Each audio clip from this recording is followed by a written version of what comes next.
The final item of business is a members' business debate on motion 22742 in the name of Angela Constance on the 10th anniversary of the Scottish Guardianship Service.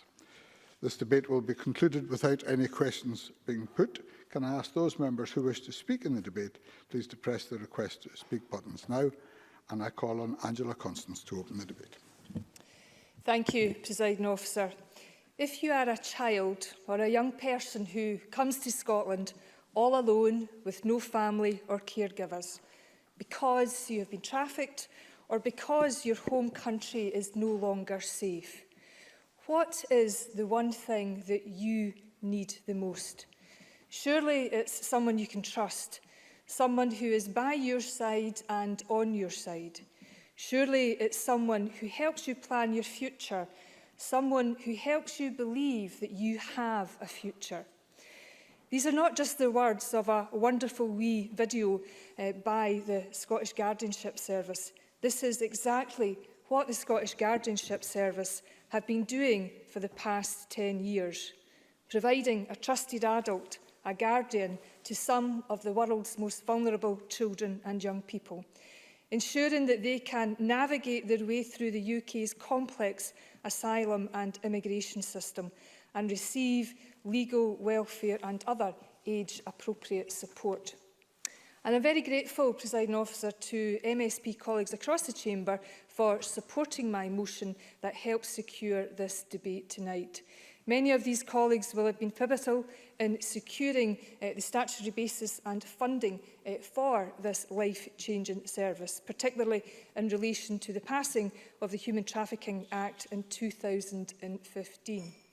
And I know that MSPs will want to join together to pay tribute to the Scottish Guardianship Service on its 10th anniversary and thank everyone involved in this partnership between the Scottish Refugee Council and Aberlour.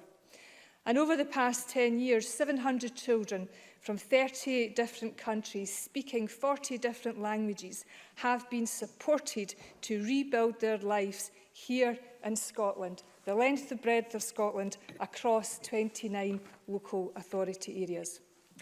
The Scottish Guardianship Service is an exemplar of a human rights approach to how a country should care and support trafficked and unaccompanied young people. As a nation, there are only two questions that we should ask ourselves. Are these children and young people our bairns, or are these children and young people our wains? And the answer to both questions is yes. Yes, they are. And like all good corporate parents, we have the same hopes, dreams and aspirations for all of Scotland's children. Presiding Officer, there are some people and events that just never leave you, and I've had the privilege of meeting many refugees and asylum seekers over the years. It is always a humbling experience to listen to the personal testimonies of our new Scots. In fact, it's inspired me to go and try and learn Arabic, but that's another story. And the very last visit I ever undertook as a minister was a visit to Rothesay to firstly visit Helmi's patisserie, to meet Helmi and his family and other Syrian families who were starting businesses and having wains in rural Scotland. And what is not to like about that? And I also, due to a motion placed by Ross Greer, believe that Helmi is branching out to Bearsden, Rona Mackay's constituency. But 2018 was also the year of young people.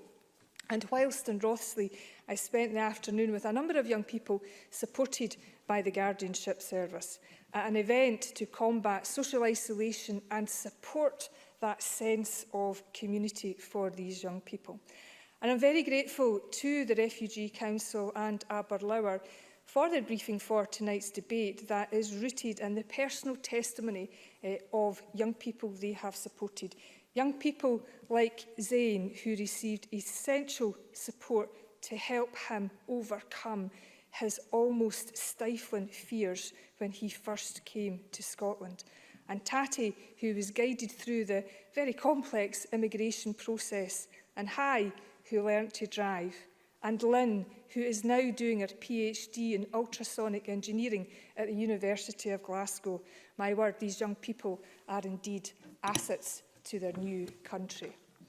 Of course, the challenge for all of us, Presiding Officer, is to live up to our own rhetoric.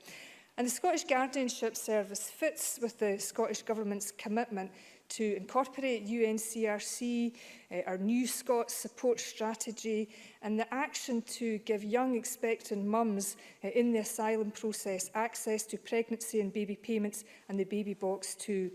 Over 16s with immigration leave can vote in Scottish Parliament and local government elections, and there is also access to the care experience bursary for students and free school meals and vouchers where applicable. But where we can improve our support, we can and must. And the Scottish Refugee Council and Aberlour are making a call for national guidance for social workers working with separated children, seeking clarity around access to educational maintenance allowance, and they don't want the small number of asylum-seeking children excluded from our great plans to extend free travel to under-19s. And perhaps the Minister could comment on these asks during her closing remarks. But, Presiding Officer, I can't ignore the elephant in the room. I can't ignore the fact that the asylum system in the UK is broken and inhumane with built-in destitution. There have been 3 separate and potentially avoidable tragedies within the Glasgow refugee community. And housing for people seeking asylum is in disarray, with hotels and other types of accommodation being used for longer than is acceptable. And there is a real live concern that the UK Government's proposed Fair Borders Bill will move away from community support to institutional accommodation for asylum seekers. And that, my word, would be a backward move indeed. And we would all do well to remember, Presiding Officer, that it is international law that gives us all the right to seek asylum in another country. And we would do well to remember that people who risk their lives in dinghies trying to cross the English Channel do so because of utter desperation and utter despair and fear. Presiding Officer, the Scottish Guardianship Service is a beacon of hope, and irrespective of your views on Scotland's constitutional future or who and how the UK immigration system should be run, I hope that we can all agree that the Scottish Guardianship Service in the past 10 years has been a symbol of the country that we are aspiring to be. And to the 700 young people who have come to Scotland all alone, who have been supported by the Guardianship Service, let us all say, welcome to Scotland. You're ours. You're part of our family now.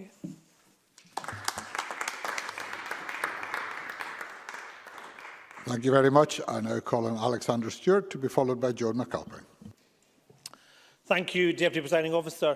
I'm pleased to be able to take part in this evening's debate on the 10th anniversary of Scotland's Guardianship Services. And I'd like to pay tribute and thank Angela Constance for raising this important issue in the Chamber this evening.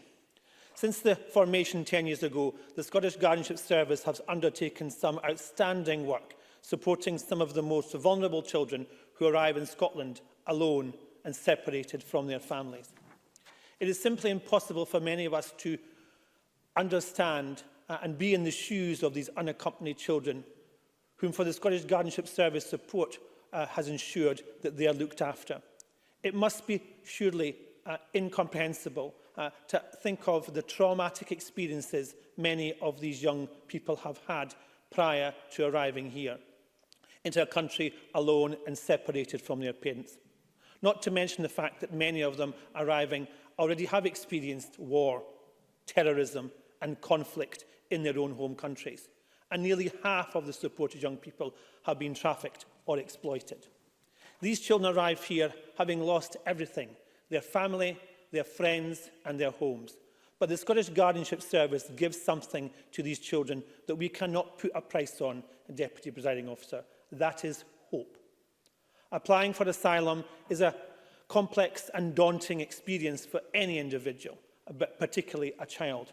But the support and the one-to-one support offered by the service to these young people is vital to help them navigate through the legal process. It is also important that these children come to Scotland to play their part in role within our society.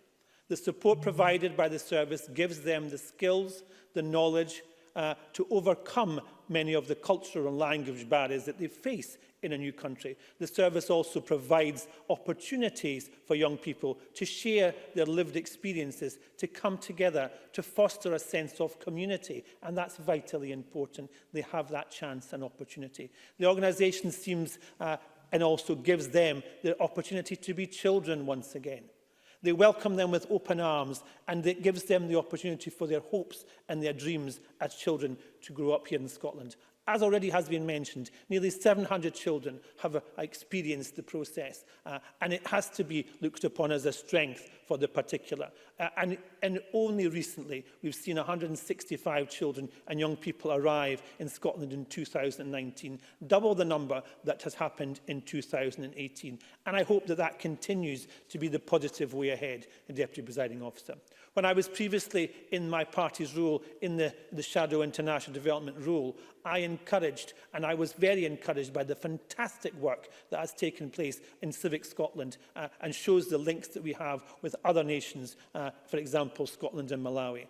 The links benefit not just the people from other countries, but also the people who are in Scotland here too. And I pay tribute to Aberlour, the charity, the Refugee Council and Civic Scotland, who make a huge difference in bringing together the third sector communities and government to work collaboratively. The commitment that we have from the Scottish Government is vitally important, and the funding that is there makes a huge difference to ensure that organisations, the length and breadth of Scotland, can participate and be supportive. So in conclusion, Deputy Presiding Officer, I would like to join my parliamentary colleagues across the chamber this evening in paying tribute to these individuals from the Scottish Guardianship Service, to the staff from the Refugee Council and to Aberlour themselves, and encourage all of them to continue to do the work that they have done, because by doing so, they have ensured that many people are supported. And I'd like to take this opportunity because they make a real difference. Their efforts make a difference to lives of hundreds of children who have come to call Scotland their home, and that should be right. Thank you, Deputy Presiding Officer. Thank you very much. I now call Joan McAlpine to be followed by Mary Fee. Thank you very much, Presiding Officer. I'd like to also begin by congratulating Angela Constance, MSP, for securing this very important debate celebrating 10 years of the Scottish Guardianship Service. If Scotland is to be the best place in the world for children to grow up, it's essential that the complex needs of separated children and young people arriving in Scotland are met. Although more than 80% of young people are granted leave to remain, the complicated legal process can take months or even years. The guardianship model ensures that one-to-one long-term support is provided to each unaccompanied child to support them through the necessary legal and immigration processes. This help comes at a time in a young person's life where they are suddenly finding themselves needing to rebuild their life in a new country. The young people that the Scottish Guardianship Service supports are isolated in a totally unfamiliar environment, often coping with trauma, including through traffic exploitation or violent conflict. These things make them particularly vulnerable and in need of dedicated specialist support and advocacy. The isolation of separated children and young people is made worse, of course, by language barriers, unfamiliarity with culture and customs in Scotland, and the complicated immigration and legal processes that they immediately face. All at once, they must navigate the care system, the asylum system, the education system, the national referral mechanism, all of which can be very confusing and intimidating. So working with a guardian empowers a young person to navigate these systems with confidence while ensuring that they understand their rights and the processes that may determine their future. The Scottish Guardianship Service has helped 200 children and young people who have arrived in Scotland this year. People who come to Scotland because they need a place of safety should have our support, and this is even more apparent during this pandemic. The service has provided laptops, mobile phones, and data to minimise social isolation and to ensure continuous engagement with services during the pandemic time.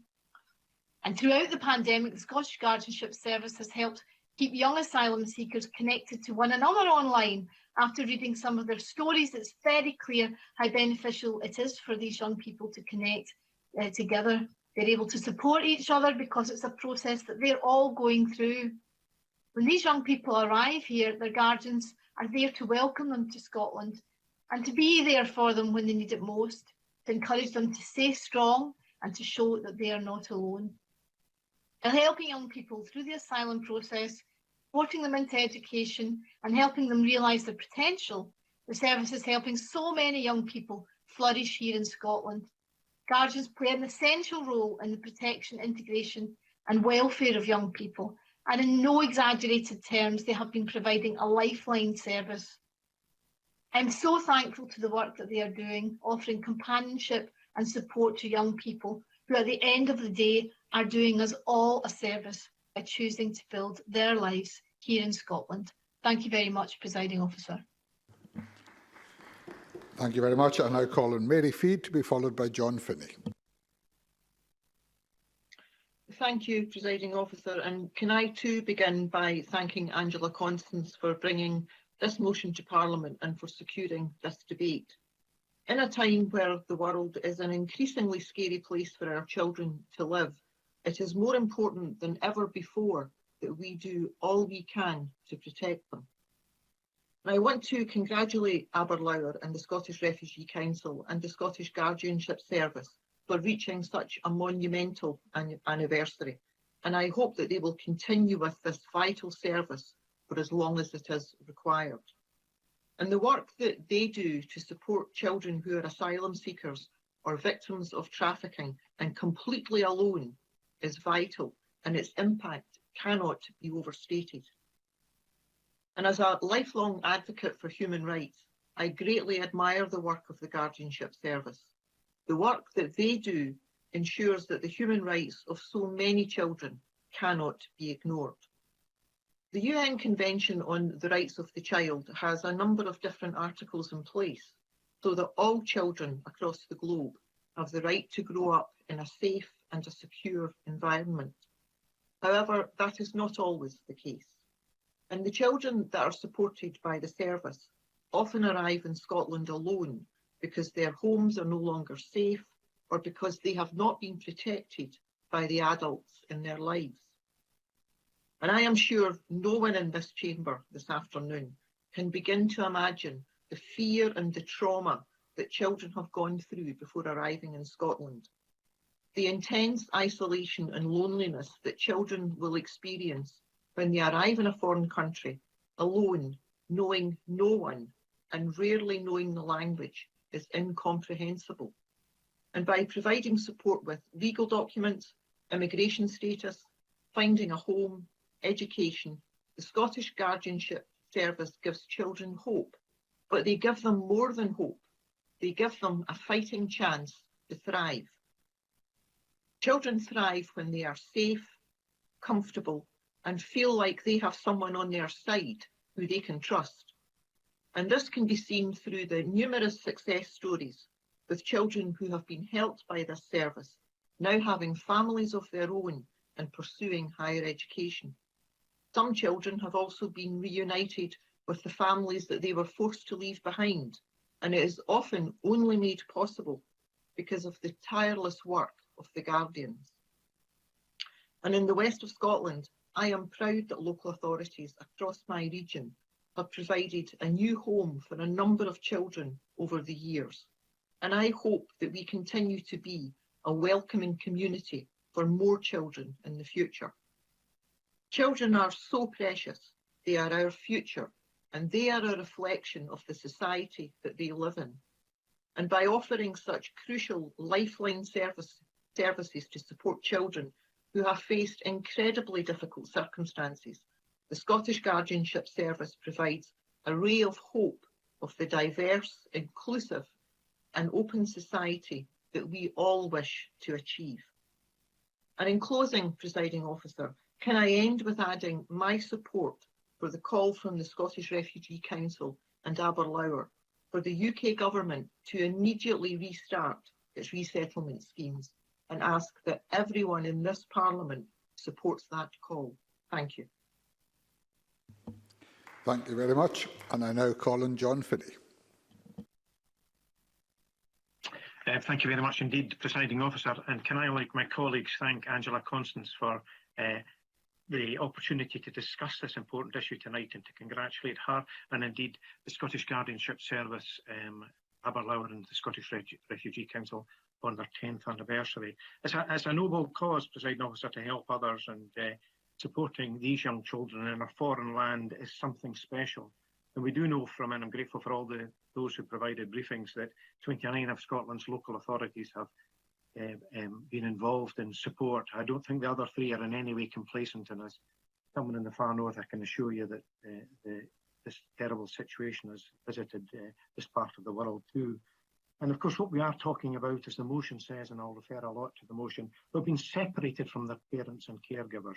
Can you imagine the trauma that gives a child? And in that huge vacuum, humanity requires to fill it. In Scotland, I think, can be proud of the way that it has stepped in there. Of course, human trafficking is a crime against humanity. And the motion goes on to talk about, I quote here, to navigate the complexities of the UK asylum and immigration systems. That's no ordinary bureaucratic environment. That's an overtly hostile environment, and its proponents are proud to call it a hostile environment. The same people, of course, are equally reticent about providing support for countries where many of these children come from. So I'm proud of the situation that we find ourselves in and celebrating this great work. Again, talking about confused, disorientated, extremely vulnerable time of the life that these children visit us. And the provision of an advocate is very, very important. We all know the challenges there can be dealing with lawyers, immigration officers, social workers and police. And I would also like to take the opportunity for the engagement that there is with the statutory services to thank all these public servants and the volunteers for the work they do. My favourite phrase out the motion is support them to build new lives in Scotland. I love that phrase. And of course, I want Scotland not just to be a just Scotland, but to be a just and welcoming Scotland. So from the Highlands, can I say a Falcha Huladunya, welcome every one of those 700 children. Angela talked about age-appropriate support. I'm delighted at the wide range of support, which I'll not repeat, which has been provided for them. Of course, I don't just support a rights-based approach to policy making. It's very important that policy practice reflects this. Now, I was a member of the Justice Committee that took the scrutiny of the Human Trafficking and Exploitation Scotland Act, and I have to say I was humbled by hearing firsthand the harrowing testimony of some of the people who have been affected in this way. International crime knows no borders, and it's good that we're sharing best practice and reference to Northern Ireland there. As a side issue, of course, it's important to say that humans can be trafficked within their own jurisdiction. And I commend too the locking in of the funding arrangements in the 2015 Act. It's often been said about the best place to grow up, and I think we need to demonstrate that. I welcome a keen personal interest in the UN Convention on the Rights of the Child, and I commend the progress and the future work that's planned for the incorporation of that. Of course, it's vital that we ensure that the rights of separated children are not only protected, but are actively promoted.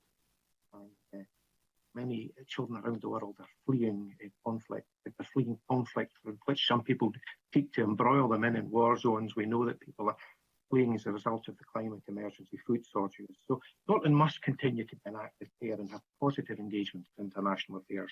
The Scottish Guardianship has never been more needed. So can I again thank the Aberlour Scottish and Scottish Refugee Council, indeed everyone associated with the Scottish Guardianship Service, providing that beacon of hope.